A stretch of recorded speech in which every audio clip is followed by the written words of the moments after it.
chân của vị sư thầy.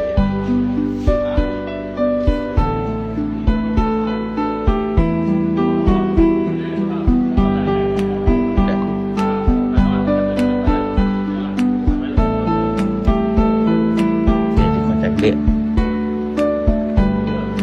này là người ta muốn giới thiệu, sư thầy muốn giới thiệu như là xá lợi các bạn, như bàn chân của vị sư.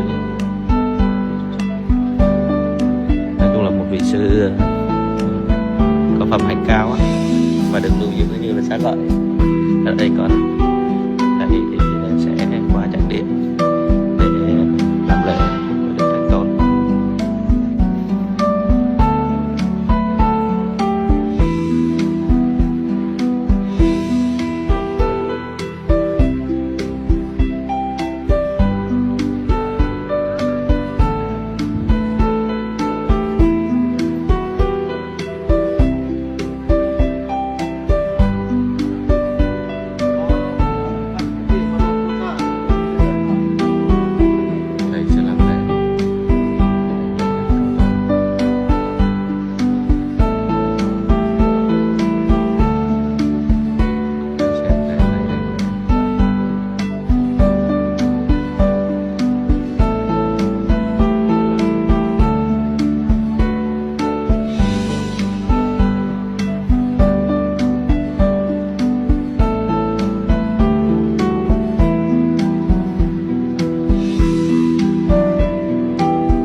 Qua đêm cũng được, không sao.